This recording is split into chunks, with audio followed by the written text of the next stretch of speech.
Dengan adanya medsos, sebagian orang ingin menunjukkan dosa-dosanya via medsos. Tapi ahibati fillah, Ana baca katanya yang udah pakai Facebook itu hampir 1 miliar lebih. Betul. Tiap hari surat yang berputar lewat WA itu dikatakan 30 juta surat. Orang kirim surat via WA, Insya Allah. Antum kalau tahu kita generasi kuno ya dulu ya, kirim surat itu mungkin setahun 2 kali sama orang tua, sama keluarga. Sekarang antum bisa kirim surat sama orang tua sehari berulang kali. Ibu gimana kabarnya bu? Sehat? Insya Allah. Nanti bapak gimana kabarnya? Siang lagi ngapain bu? Terus malam terus kirim surat. Itu manfaat. Tapi ada adab yang harus ditempuh. Bagaimana memanfaatkan medsos ini, bagaimana adab-adab itu terjaga. Karena kadangkala ada cinta lama bersemi kembali gara-gara medsos. Sampai ada orang yang cerai dengan suaminya karena dia berjumpa dengan pacar lamanya. Di mana? Di medsos. Kenapa dia melakukan hal itu? Tadi adabnya tidak dijaga. Oke, kalau kita bicara adab, yang pertama, berusaha meraih ridha Allah. Apa saja medianya. Kenapa kita berusaha meraih ridha Allah? Karena kita diciptakan bukan untuk tinggal di muka bumi ini. Untuk umur berapa? 19, Masya Allah. Rencana berapa tahun hidup di sini? Rencana antum kepingin gitu ya. Kepingin 100 tahun? Jadi kakek-kakek yang udah buku itu kepingin? Terlalu tua ya? Nggak gini ya. Ditawarin 100 tahun terlalu tua gitu. Jadi maunya sampai umur berapa hidup di sini kira-kira? Kira-kira nih kalau ada penawaran proposal ya. Iya proposal ditawarin, bapak mau hidup sampai tahun berapa kira-kira pak? Antum milih sampai tahun berapa? Sampai umur berapa kira-kira? 70?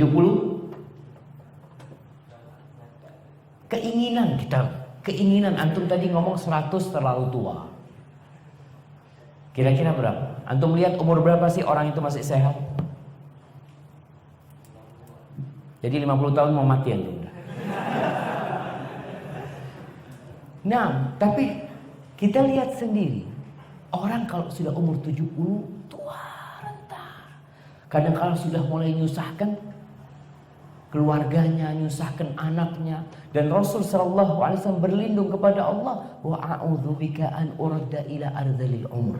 Aku berlindung kepadamu jangan sampai dibalikkan kepada umur yang rendah, yang pikun, yang enggak ngerti apa-apa. Oke, 70 tahun cukup? Cukup insyaallah. Baik, anak kasih hadiah. Masyaallah. Fadhil. Antum lihat di jamaah orangnya yang mau 70 tahun ya. Kalau hanya untuk 70 tahun berarti antum butuh persiapan nggak terlalu banyak. Nggak terlalu banyak. Tapi orang hidup di kuburan berapa tahun? Fir'aun itu hidup di muka bumi dikatakan umurnya hanya sampai 98 atau 100 tahun. Dan dia di kuburannya itu sudah lebih 3000 tahun. Berarti dia hanya menikmati dunia ini 100 tahun. Sisanya di kuburan, nggak ada yang dibawa kecuali amal kebajikan dia. Antum yang nanti mungkin akan jadi doktor ya, di farmasi atau di yang lainnya akan jadi profesor. Orang jadi profesor itu rata-rata di atas umur 40 tahun. Setelah itu umur 65, 70 mungkin pensiun dan mati. Dibawa kemana profesornya? Ditinggal. Apa dibawa ke dalam kuburan? Enggak.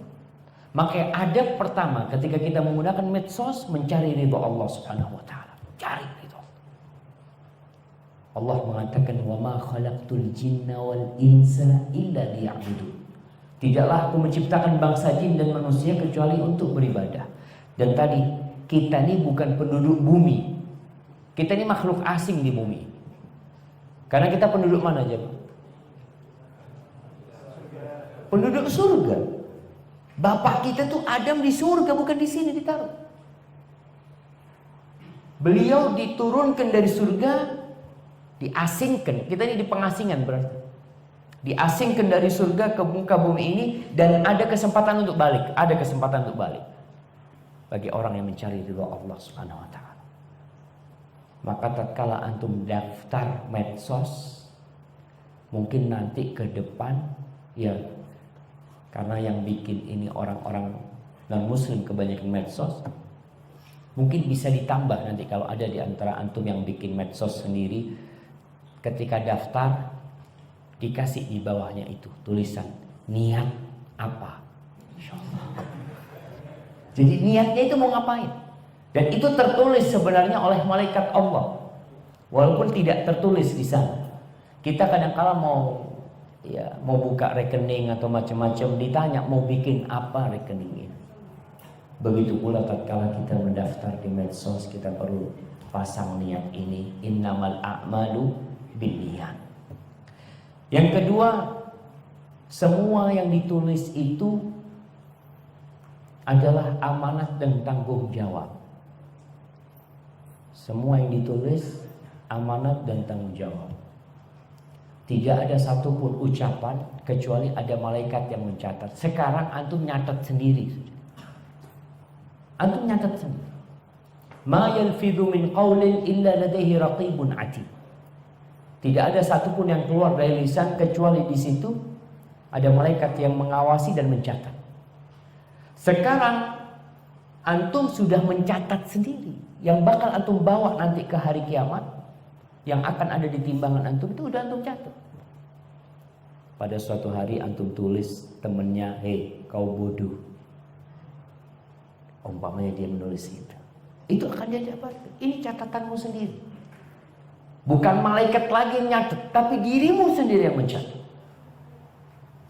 Maka Allah akan mencukupkan manusia itu sebagai saksi atas apa yang dia perbuat. Maka kalau antum sudah tahu ini amanah, ini akan dimintai pertanggungjawabannya, antum harus milih apa yang mau antum tulis. Kalau kita lihat ada 3 model tulisan. Satu bermanfaat, yang kedua tidak bermanfaat tapi tidak berbahaya, yang ketiga berbahaya. Artinya yang di tengah-tengah ini hal-hal mubah yang tidak membawa manfaat dan tidak membahayakan orang lain. Maka antum silahkan lihat, antum mau nulis yang mana. Kalau antum mau nulis yang bermanfaat, ya jangan sembarangan menulis. Apalagi kalau urusan agama, hati-hati. Karena sering terjadi share broadcastan itu, masya Allah, dapat broadcast dari teman tanpa cross check kebenarannya, langsung dia sebar. Antum lihat benar apa enggak. Kalau menyebarkan sebuah hadis Nabi Rasulullah SAW bersabda, antum sebarkan. Lalu di akhir ditulis yang menyebarkan hadis ini kepada 10 orang, insya Allah kita kan langsung masya Allah, langsung akan rezekinya dibuka. Kita akan sebarkan. Dapat setahun kita belajar, ternyata yang kau sebarkan itu hadis palsu.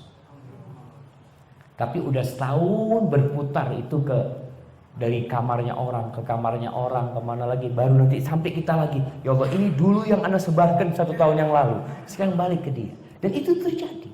Maka antum hati-hati. Kemudian jadilah seperti lebah. Kau jadi seperti lebah.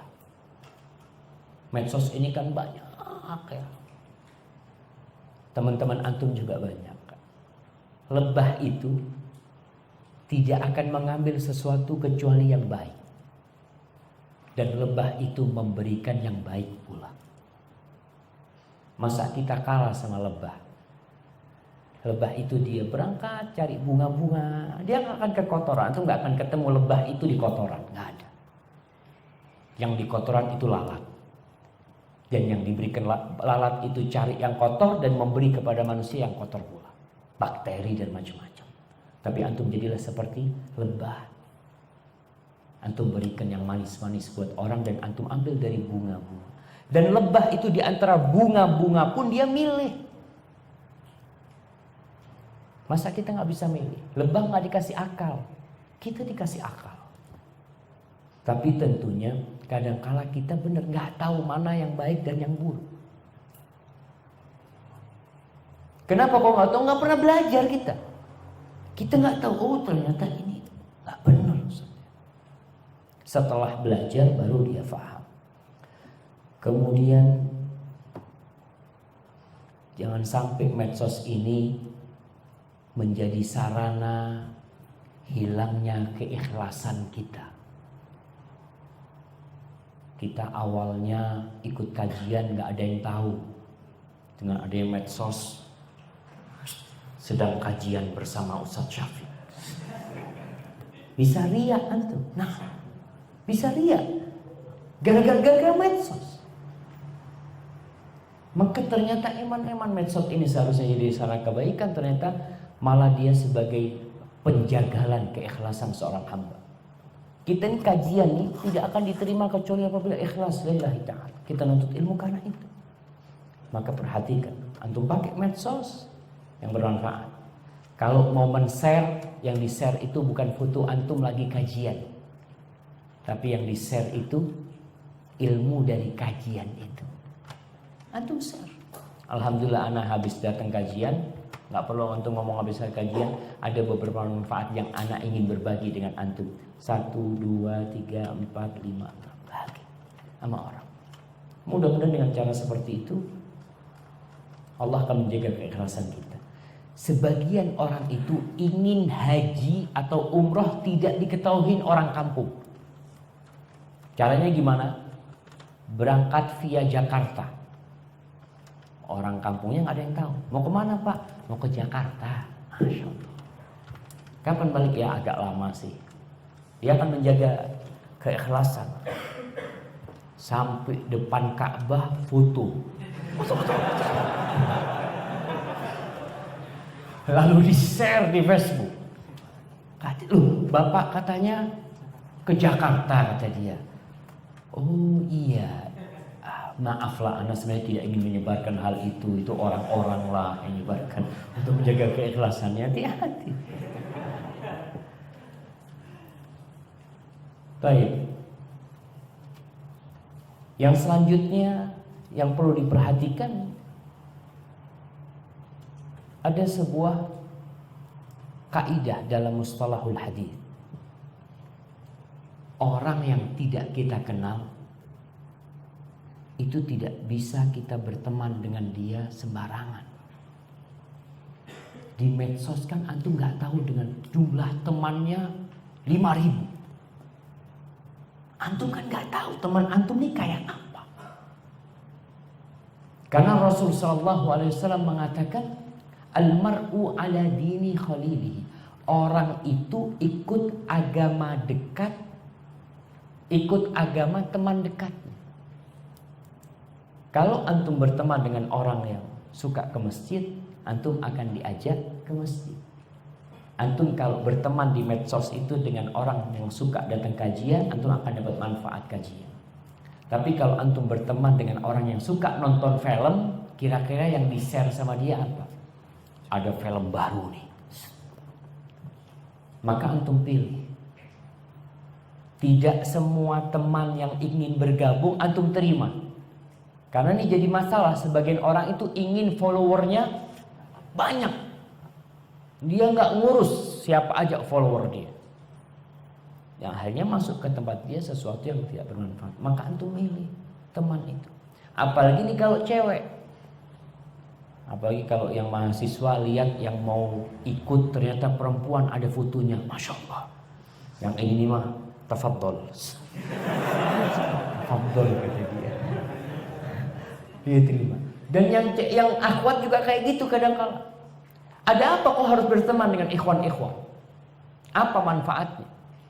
Enggak usah, ikhwan ini Masya Allah suka share pengajian. Masya Allah. Nah, emangnya akhwat nggak ada yang suka share pengajian? Kalau akhwat mah udah biasa, Ustaz. Dia cari yang tidak biasa. Maka pilih.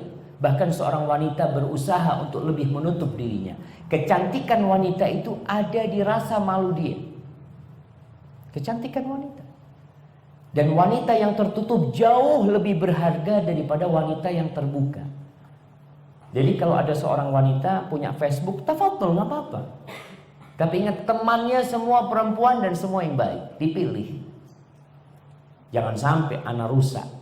Kadangkala ada komentar-komentar miring kepada kita macam-macam.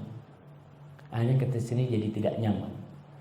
Jadi antum usahakan memilah dan memilih teman dengan baik.